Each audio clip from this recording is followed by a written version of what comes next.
आज जो है किसान इतनी परिस्थिति झेल रहा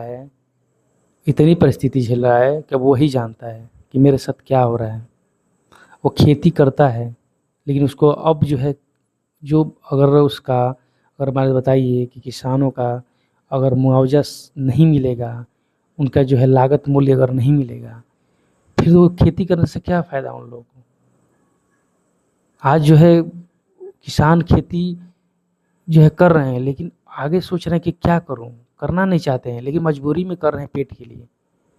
क्योंकि अगर बताइए, अगर मैं कोई भी काम कर रहा हूँ, अगर उससे मुझे फ़ायदा ना हो तो मेरे करने से क्या फ़ायदा है। तो वही समस्या है कि आज किसानों के साथ हो रहा है कि किसान जो है चाहता है कि मैं करूं खेती।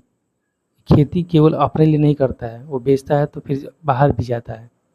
लेकिन किसानों के साथ आजकल अन्याय हो रहा है। अन्याय ये हो रहा है कि उनका लागत मूल्य नहीं बढ़ रहा है, उनका आय जो है नहीं बढ़ रहा है। आय उनको दोगुना तीन गुना करना चाहिए, ताकि उनका भी कुछ हो सके, उनको बाहर ना कमाने जाना पड़े, यहीं पे खेती करके अपना धर्म कर्म चलाए।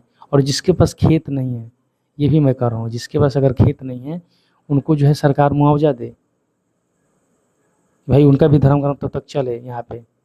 और और मज़दूरों का तनख्वाह इतना हो कि वो अपना बचा भी ले और काम भी कर ले, ये भी होना चाहिए। तनख्वाह इतने में नहीं काम चलेगा किसी का। पहले चल जाता था, लेकिन अब नहीं चल रहा है, क्योंकि 2-2% तनख्वाह बढ़ रहा है साल में, और महंगाई 30 से 40%, 50% तक बढ़ रहा है कोई सामान का। तो ऐसे काम कैसे चलेगा। तो दोस्त, इसमें मैं कहूँगा कि किसान भाई जितने भी हैं, आप लोग जो है भी मत बैठिए, आप लोग भी लड़िए, आप लोग एक होइए।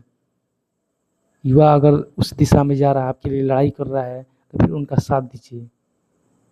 आप साथ देंगे तो आपके हक के लिए लड़ाई लड़ सकता है, लड़ेगा आगे।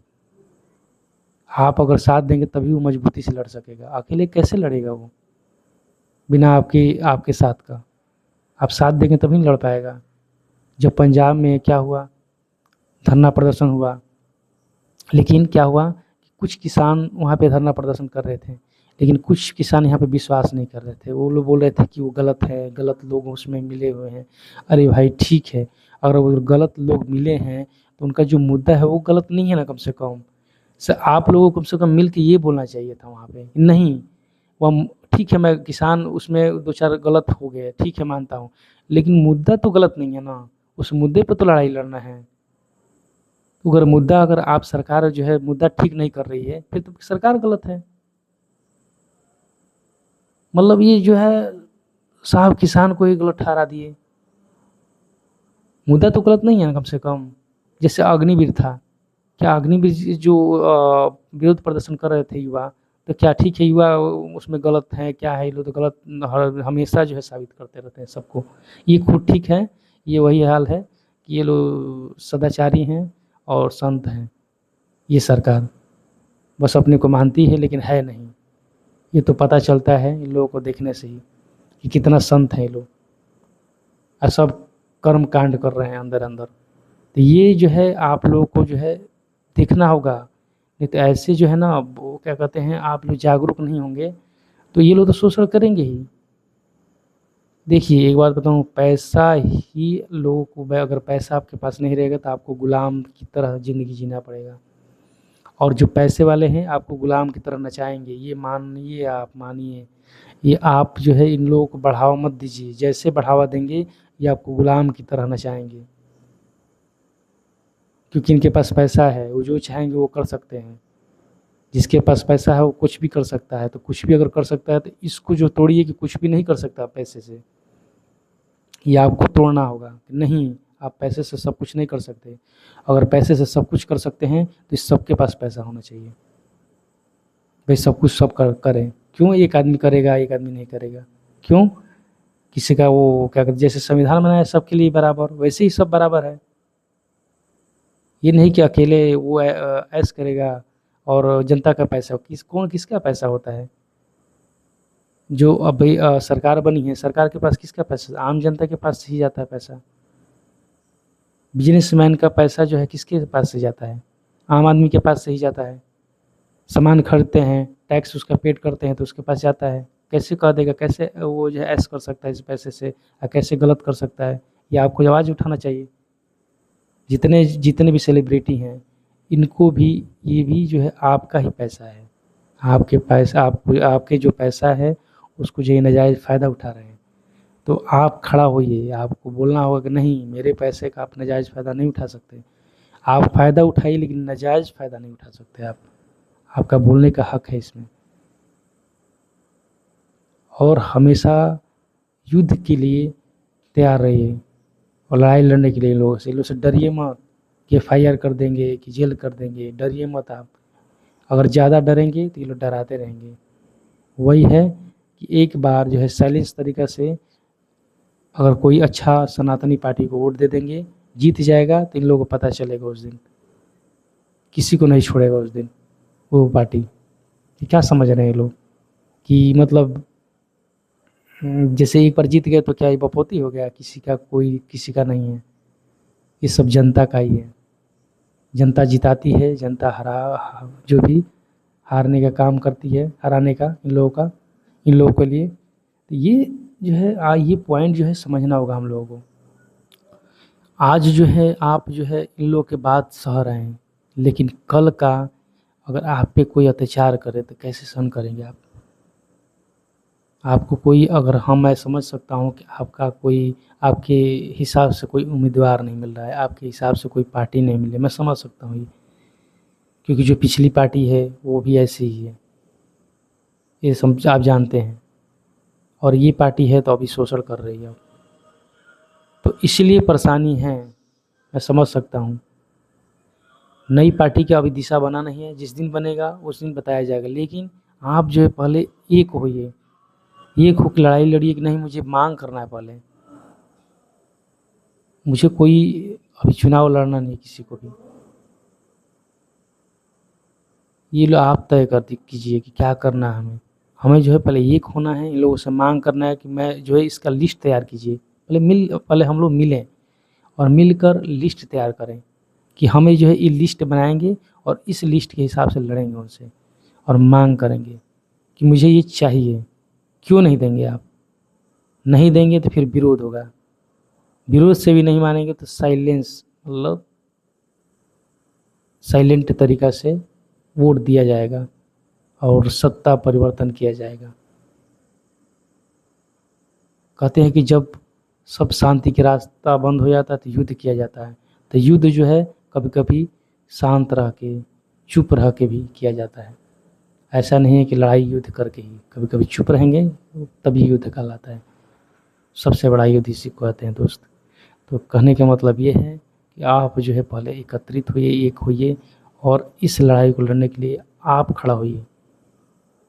मैं आपके साथ रहूँगा, आप खड़ा होइए और आप आगे बढ़िए। आप जैसे करेंगे वैसे करिए। आप जहाँ बोलेंगे मैं खड़ा रहूँगा आपके लिए। बस मैं यही कर सकता हूँ। मेरे पास जितना क्षमता रहेगा मैं वो करूँगा आप लोगों के लिए। आप लोगों के लिए वही करूँगा जो आप कहेंगे। आपकी क्षमता के हिसाब से चलेंगे और अपने क्षमता के हिसाब से मैं चलूँगा। तो कुल मिला के ऐसा है कि हम लोग जो है साथ में रहें और जो है इन लोगों को जवाब देना शुरू करें। जैसे ये लोग कह रहे हैं इनको जवाब मिलना चाहिए, क्योंकि ये अब सहन करने की क्षमता जो है ख़त्म हो रही सबका। अरे कब तक बर्दाश्त करेगा भाई कोई? इतनी दुकानें हो गई है कोरोना काल के बाद। बताइए, ये सब आम आदमी की है। आम आदमी की इतना परेशान है कि दुकानें भी नहीं चल रही है। वो अपना कैसे रोजी रोटी घर का चला रहा है वही जानता होगा। दुकान की स्थिति ये है। आज सीएसपी वाले भी हैं जो स्टेट बैंक के हैं, अलग अलग बैंकों का सीएसपी है। वो सीएसपी किस उम्मीद से लेता है? इतना पैसा खर्चा करता है, खर्चा करने के बाद इतना पढ़ाई करता है, उसका सर्टिफिकेट प्राप्त करता है, उसके बाद जो है उसमें 4 से 5 लाख रुपए लगाता है। लगाने के बाद भी उसको उतना पेमेंट नहीं मिलता है जितना वो चाहिए। चाहे का मतलब है कि उसका घर का खर्चा नहीं चल पा रहा है इससे, तो क्या फ़ायदा है? अगर मानिए कि मैं कोई भी बिज़नेस कर रहा हूँ, अगर मेरा उससे घर नहीं चल पा रहा है, ठीक है शुरुआत में दिक्कत होता है, लेकिन करते अगर 5 साल भी किया मैं और मेरा घर उससे नहीं चल पा रहा है ठीक से, तो फिर बिज़नेस से क्या फ़ायदा है? फिर तो वही हाल है कि फिर जो है कैसे भी रोजी रोटी खींच रहे हैं, चला रहे हैं अपना अपना वो जो है कैसे भी अपना काम जो है इसे चला रहे हैं, खींच रहे हैं। तो ऐसा नहीं होना चाहिए दोस्त हमें जो है एकजुटता का प्रमाण देना होगा कि हम एकजुट हैं। एक बार मानिए, और जितने भी हैं युवा, किसान, मजदूर, मिडिल क्लास, जितने भी असहाय लोग हैं, परेशान लोग हैं, एकत्रित होइए, इकट्ठा होइए। आइए हम सब मिलकर लड़ते हैं ऐसे भ्रष्टाचारी लोगों से। आइए हम लोग मिलकर लड़ते हैं ऐसे भ्रष्टाचारी लोगों से, ताकि ये लोग अगली बार हम लोगों को शोषण ना कर सके। इन लोगों को सिखाना होगा कि हमें जो है कैसे रहना है। इन लोगों को सिखाना होगा कि कैसे आप लोगों को रहना है, हमारे हिसाब से, जनता के हिसाब से इन लोगों को रहना होगा। बहुत हो गया, बर्दाश्त कर लिया हम लोग। कितना बर्दाश्त करेंगे? बर्दाश्त करने की एक सीमा होती है। लगातार इतना भीड़ बढ़ता जा रहा है, भीड़ के साथ साथ कोई काम नहीं हो रहा है। अरे भाई, जब सरकार तुम परेशान हो गए हो, नहीं भाई मैं जनता के लिए नहीं कर पाऊंगा, तो फिर हटो ना, छोड़ो ना। क्या फ़ायदा है सत्ता से? सत्ता छोड़िए। ये सत्ता के भूख लगी हुई है आप लोगों को, नहीं भाई मैं रहूँगा यहाँ पे, तो ये नहीं चलेगा ना। आप अगर जनता के लिए ठीक से करेंगे, ठीक से कार्य करेंगे, तो फिर आप रहेंगे, अन्यथा आपको हटा दिया जाएगा, कोई भी हो। ये हम लोग की मानसिकता में ऐसा नहीं है कि किसी सरकार को हटाएं, लेकिन अगर ये मजबूर कर रही है तो फिर हटाना हमारी मजबूरी है। हम हटाएंगे ही ऐसे सरकार को जो हमारे बारे में नहीं सोचती है, जो हमारी बेरोजगारी की परेशानी जो है, बेरोजगारी के लिए जो है लड़ रहे हैं, और ये लोग जो है एफआईआर पे एफआईआर क्या कहते हैं, जेल में डाल रहे हैं, और तभी भी सह रहे हैं। अरे यही तो समस्या है। यही कहते हैं कि चलो भाई छोड़ो, क्या मतलब है, दूसरी जाति का है, जेल में गया होगा तो क्या होगा, छोड़ो, हम तो ठीक है ना, हमारी जाति के तो ठीक है ना। और उसकी जाति के चला जाएगा तो फिर दूसरे जाति वाले विरोध करेंगे। तो यही होता रहेगा, आप लोग करते रहेंगे। क्या उन लोग को दिक्कत है? उन लोग को तो पैसे आ रहा है, खा रहे हैं, पी रहे हैं, ऐश कर रहे हैं, पूंजीपति नेता सब। आप लोग के पास पैसा नहीं है, आप लोग लड़ रहे हैं। आप लोग के भी पैसा रहेगा अगर, तो आप लोग भी देख के नीचे हंसेंगे कि अरे क्या ये लोग हैं, जातिवाद कर रहे हैं, लड़ रहे हैं। लड़ने दो, हमारे पास पैसा, हम तो ऐश करेंगे, हमें क्या मतलब। तो यही सोच जो है होना चाहिए आप लोगों के पास। नहीं, हमें लड़ना नहीं है अपने में, हमें एक होना है हम लोगों को। हम लोग अगर अपने में लड़ गए तो फिर आगे जो है क्या संदेश देंगे पीढ़ियों को, कि लगातार पीढ़ी जो है नीचे से चल ही आ रही है, और लगातार जो है वैकेंसी जो है कम होती जा रही है, लगातार जो है रोज़गार कम होता जा रहा है, और जो है पढ़ाई का जो है, पढ़ाई और पीढ़ी दोनों जो है आगे बढ़ रही है, लगातार भीड़ बढ़ रहा है। भीड़ के हिसाब से काम होना चाहिए, लेकिन यहाँ भीड़ के हिसाब से काम नहीं हो रहा है, ऊपर से कम होते जा रहा है, रोज़गार कम होते जा रहा है। लगातार लाखों करोड़ों, करीब रोज़ाना लाखों, पहले तो हज़ारों फिर लाखों, ऐसे करोड़ों जॉब से निकाले जा रहे हैं धीरे धीरे लोग। आने वाले समय में करोड़ों जॉब से निकाले जाएंगे, और आप लोग जो है ऐसे साइलेंट तरीक़ा से देखते रहिए, चुप्पी साध के देखते रहिए। फिर ये जो है एक दिन जो है ना, कहते हैं कि ये भगवान भी बर्दाश्त नहीं करेंगे कि आप लोग ऐसे हो के, नौजवान हो के, और घर में बैठ के देख रहे हैं हम लोग। तो ये सब ठीक नहीं है। मेरा ये है कि मेरा जितना कहना था मैं कह दिया, और कहूँगा, ऐसे कहता रहूँगा, और मैं इन लोगों से लड़ाई लड़ता रहूँगा। भले मुझे कुछ भी हो जाए, मुझे कोई फ़र्क नहीं पड़ता, लेकिन मैं लड़ता रहूँगा। सच के जो है साथ रहूँगा, झूठ के खिलाफ़ रहूँगा, और ऐसे ही बोलता रहूँगा। भले मुझे कुछ भी हो, उससे फ़र्क नहीं पड़ता है, क्योंकि मैं निकल चुका हूँ, मैं समझ चुका हूँ इन लोगों के मानसिकता, कि ये लोग मानसिकता किस मानसिकता से जी रहे हैं। दोस्त आप लोगों को भी समझना होगा, और समझिए बहुत जल्दी, नहीं तो देर हो जाएगी दोस्त। धन्यवाद।